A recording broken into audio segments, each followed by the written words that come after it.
어떤 이유로 해서 성교수님이라고 칭찬해요? 지금 이름이 없어가지고 그런가요? 송자가 성함이 송자. 그렇지. 성계마을. 기자가 신액가. 그렇지. 신에게라는 거. 소나무와 뇌물이 어우러지는 그런 선원이다.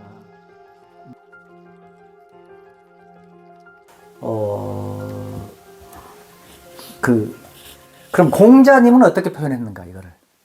굉장히 중요해요. 재밌어요. 공자님 공부를 좀 해보신 분 계시나? 조기축구는 했지만 공자님 공부를 근데 해본 이제 저는 좀 엉뚱한 예. 말씀을 드릴 수 있는데 예. 지금도 엉뚱한 생각을 하고 있어요. 괜찮아요. 해보세요. 그래서 저는 축구를 잘한다고 생각해요. 매구를 잘 치시고 피아노를 잘 치시고 그럼 내가 다 잘한다라고 했을 때 그럼 내가 왜 공을 차고 있지? 내가 왜 장구를 치고 있지? 내가 왜 피아노를 치고 있지? 그럼 도대체 뭐야 나는 뭐야 라는 생각이 끊이질 않아요 사실은. 그랬을 때 이제 지금 지나온 과정을 보게 되면 또 어느 한순간 그런 때가 있었어요. 그런 생각을 하다 보니 이게 허무주의에 빠진다라고 해야 될까요? 이거 뭐지? 인생 뭐 아무것도 아니고 막 이제 그 우울증에 빠진다. 왜 허무주의에 빠지는 것 같아요? 뭐가 없어서? 도대체 뭐지? 그러니까 뭐 이런 저런 걸 뭐 찾다 보면 뭐 색즉 시공이다 어쩌다 뭐 이렇게 하고 그 말이 맞는 것 같아요. 공죽 시색에 대해서는 말이 있지만 그에 대해서는 와닿지 않고 모든 색은 나중에 공하지 않냐라고 거기에만 일단 매여서 그럼 도대체 내가 왜 공을 차고 있고 무엇 때문에 공을 차고 있고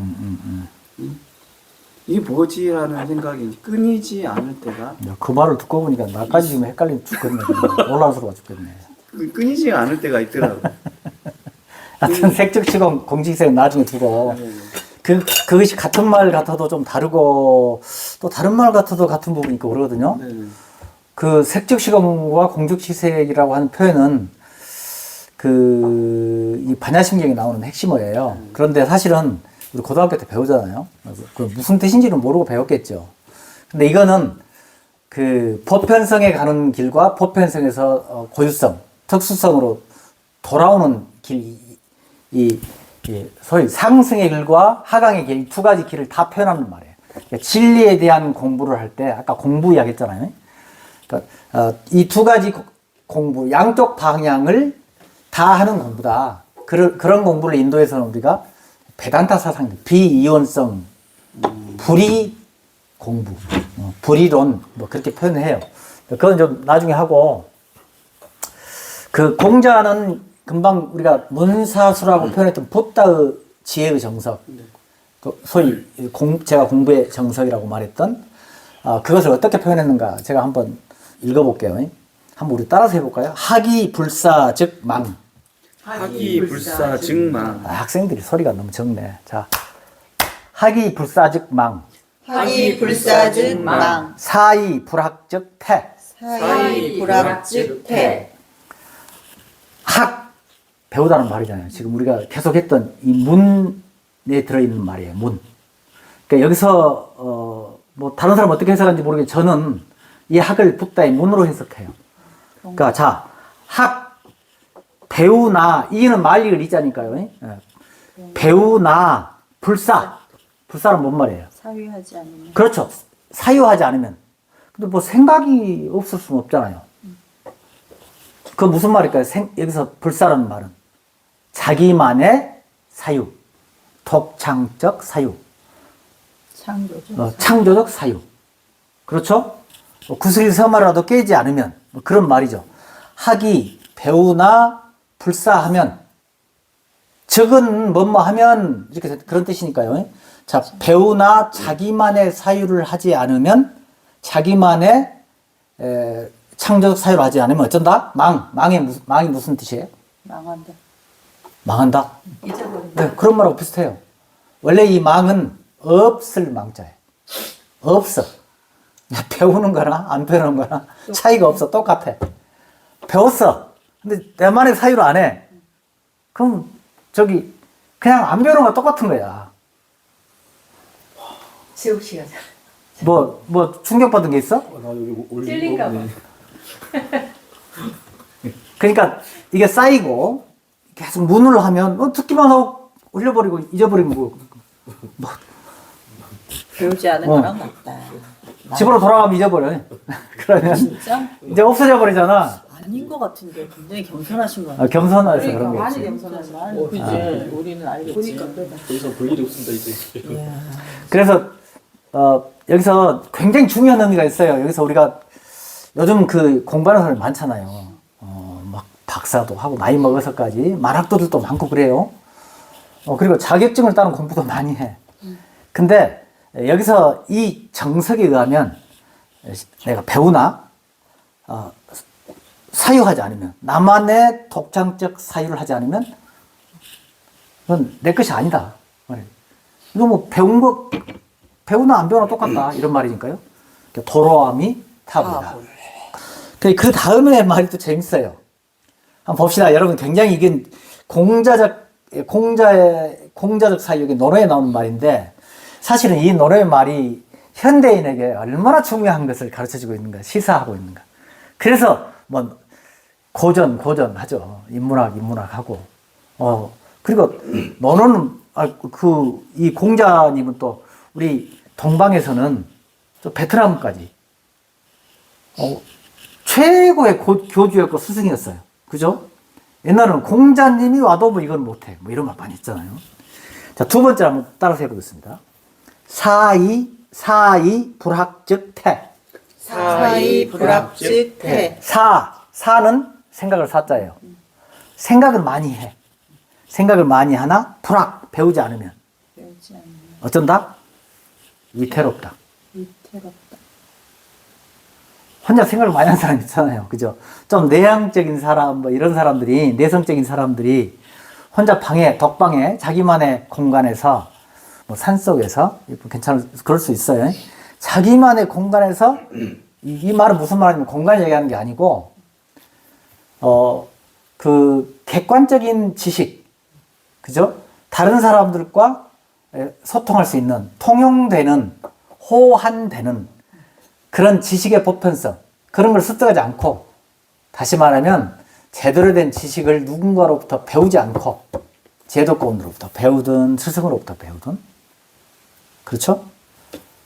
또 책을 가지고서 좀 이렇게 두루두루 정통하게, 또 다양하게 이렇게 섭렵하지 않고서 그냥 혼자 생각만 많이 해.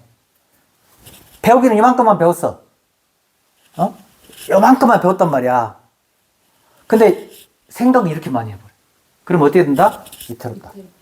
위험하죠, 위험하다. 위태롭다. 그래서 이런 경우가 우리 현실 사회에서 나타나는 경우가 많이 있죠. 혹시 예를 들어볼 수 있어요? 예로 들어볼 수 있어요, 누구? 생각이 안 나는데. 사이비 종교. 사입이요. 이 사이비란 말은 참 어려운 말이에요, 실제로. 저는 그렇게 사이비라는 말을 많이 쓰기를 좋아한 건 아니에요. 이럴 때 사이비란 말이 적용돼요.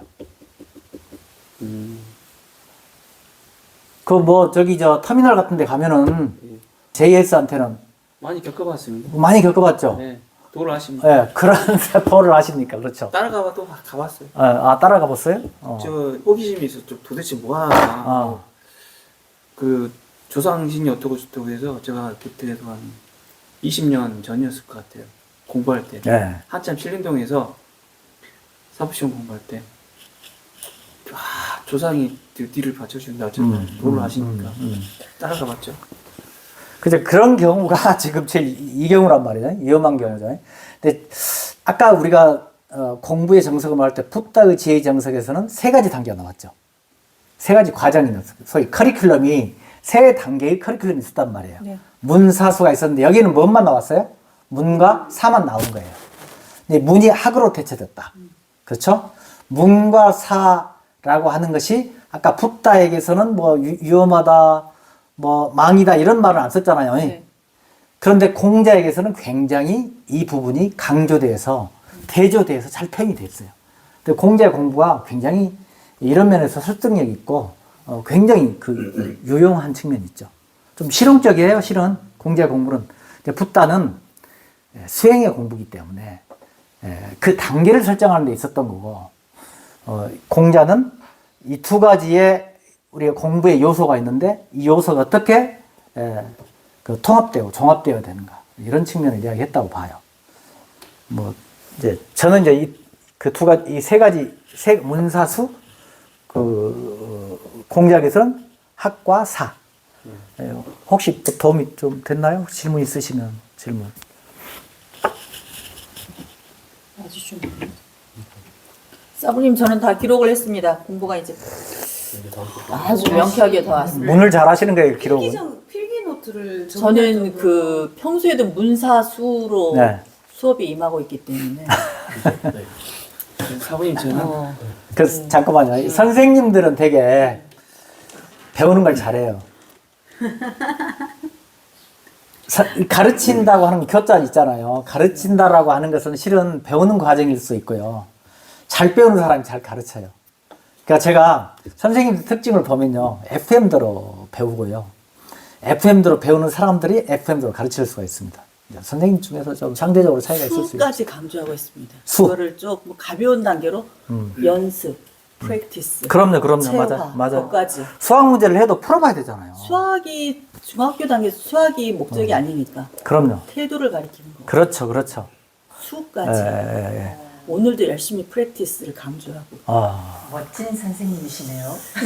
진짜. 뭐 철학에서는 그 이론과 실천 이렇게 하는 그 프랙티스 굉장히 중요하잖아요. 지금 이 과정에서 핵심적으로 이야기를 다 하고 있는 겁니다. 우리가 태권을 하건 명상을 하건, 사실 명상하는 것이 여기서 이 세 가지 과정에서 어디에 해당될까요? 문사수에서. 수에. 뭐 안 한 것 같잖아. 그냥 가만히 앉아 있잖아. 저는 그냥 태국권을 문 단계라 지금. 문 단계인 것 같은데 실은 수까지 다 하고 있는 거죠. 그런가요? 예, 다 하고 있는 거예요. 감사합니다. 몸을 움직이잖아요, 지금. 그렇죠. 머리에서 신경망이 작동했는데 이 신경망이 몸 전체에 있는 신경망과 함께 하나의 학습과 훈련이 된단 말이에요. 훈련이라는 말은 조건이 형성되는 걸 훈련이라고 그래요. 어떤 조건이 몸과 이 머리에서 만들어진 게 마음이란 말이에요. 마음과 몸의 신경망으로서 하나의 체계를 갖추어. 사실은 이걸 에너지 장애의 하나의 틀이 형성되는 거예요. 근데 그런 의미에서 이제 우리가 수행을 할 때 명상하는 것도 역시 똑같이 수입니다. 명상할 때 몸을 쓰는 거예요. 이렇게 다 하고 있는 것 같은데 이때 몸의 전체가 기운이 형성되면서요, 신경망이 바꿔지고요. 그 다음에 우리가 그때 느꼈던 어떤 그 희열감이라든지 뭐 이런 감정적인 그 어떤 경험, 이런 것들도 몸에 쌓여요. 그래서 손흥민 축구선수가 이걸 연습하면서 말이죠, 극한적인 연습을 하면서 나중에 축구골을 넣을 수 골대 앞에서 골을 자동으로 넣을 수 있을 것처럼 명상도 계속 반복하잖아요. 그럼 자동으로 그렇게 되는 거예요. 처음에는 어려워. 낑낑대. 막. 예. 문사수의 과정을 겪어서 네. 이게 계속 의식이 진화가 되고 이렇게 에너지가 확장되고 막 이러다 보면 수에서 다시 질문이 또 다르고 이렇게 더 진화된 어떤 질문을 하게 되고, 그 다음에 생각도 또 더 확장되고 열리고요. 그럼 그게 계속 반복될 수도 있겠네요. 아까 제가 이야기했잖아요. 이게 변증법적으로 나선형으로 이렇게 진화된다는 전통적인 의미에서는 그렇게 말할 수 있고, 도약으로 말해도 널뛰기로 이렇게 축, 저쪽에서 널뛰기로 다시 툭 하고. 그래서 우리 의식의 변화가 진화라고 그래요. 진화라고도 해요. 아니면 깨우침, 깨달음 이렇게 표현하는 사람도 있는데, 어떻든 이 깨달음이 이렇게 어떤 연속성, 우리 이렇게 선형적으로 진화되는 게 아니고 툭 하고 거기에서 또 다른 물음이 오는 거예요. 그러니까 계속 또 다른 사유가 오고요. 그러니까 어느 정도 의식이 계속 진화가 되면 문사수의 과정이 수가 가장 나중에 단계가 있다는 게 아니고 계속 이렇게 가다 보면 계속 가죠. 예, 계속 가는 그럼요. 새로운 물음에 이르죠. 그러니까 그 물음은 그 전 단계의 물음보다 훨씬 다른 차원의 물음이 와요. 그리고 그 물음에 관련돼서 사유가 또 이루어지겠죠. 그렇죠. 제 질문은 사유를 좀 많이 하세요, 문 선생님. 나중에는 그 단계가 의미가 없어질 것 같다는 생각이 들었어 지금서. 이거는 개념으로 설정해서 하나의 커리큘럼으로 이제 근데 그 이렇게 죽을 때까지 그게 분리해놨습니다. 될까요? 이 통달하듯이 그거까지는 안 가게 또 끊임없이 그렇게 가다가 이제 죽을 거 아니에요. 누가 죽는다고 거기까지는 그러십니까? 고민을 안 해요. 저는 죽지 않습니다. 내용은 살 뿐입니다. 군바도 없고 아. 간바도 없고 죽지 않습니다. 하여튼 나는 그까지 잘 모르겠는데 중 불감입니다. 예, 죽을 때까지 진화하죠. 근데 진화하도록 해야겠죠. 자기가 어떻게 되냐면 끊임없이 문사수를 해야 된다는 이야기예요. 그러니까. 가만히 있으면 자동으로 된다는 말이 아니잖아요. 그죠? 그러니까 그렇죠. 우리도 이 자리에 이렇게 와 있는 거고. 그럼요. 결국은 내가 누구인지를 찾게 되면 엄마도 없고 간바도 없고 죽지가 않는 거예요. 하여튼 여기는 내가 누군지 아직도 못 찾았어. 하고 있답니다. 지금 열심히. 그게 공부예요. 내가 누구를 찾는가 하는 소위 나는 누구인가, 어떻게 살아야 하는가, 어떻게 죽을 것인가 이런 게 다 지금 공부의 근원적인 물음이잖아요. 근데 이 물음을 아까 문사수라고 하는 하나의 과정으로 풀어가는 거죠. 지혜의 정석으로. 그렇지 선생님 말씀 잘 하시는데 네. 일반 사람들은 그런 생각 자체를 못하고 안 하고 그러다가 이 신체에 생명이 닿으면 포함하다가 간다고 하시더라고요. 그래서 브루스 리저 선생님은 잘 오신 거라고 생각합니다. 굉장히 아까 공자님의 공부의 정석의 화법이네요. 지금 브루실자 던지는 말이. 그러니까 문사수는 굉장히 명쾌하면서도 갈 방향을 명확히 알려주는데 공자의 화법은 없다, 위태롭다, 위험하다 그래서 굉장히 경각심을 주거든요. 근데 우리 JS가 브루실자의 공자적인 화법으로. 그러니까 공자님은 좀 현실주의자예요. 그리고 그 동아시아의 뭐랄까 문화, 지식, 사유 이런 방식이 뭐냐면 굉장히 현실적이에요. 그래서 내세를 이야기 잘 안 해요. 공자님은 그 신비로운 일에 대해서 자기는 관심이 없는 걸 이야기했어요. 그 공자님은 실제로 하늘에 대해서 이야기를 잘 안 해요. 인간사에 대해서 이야기를 해요. 그러니까 여기서 수를 가지고 영혼을 하고 뭐 어떻게 하고 하는 것에 대한 해탈을 하고 뭐 열반을 하고 이런 것에 대한 관심이 나중에 그 말년에 공자님의 깨달음의 사실은 다 표현이 되어 있기는 해요. 그런데 공자님은 사실은 정치에 관심이 많았고 그 다음에 애법, 애와 현실적인 도, 생활의 도, 정치의 도, 윤리적인 도 이런 것에 관심이 많았죠. 여기까지 하죠.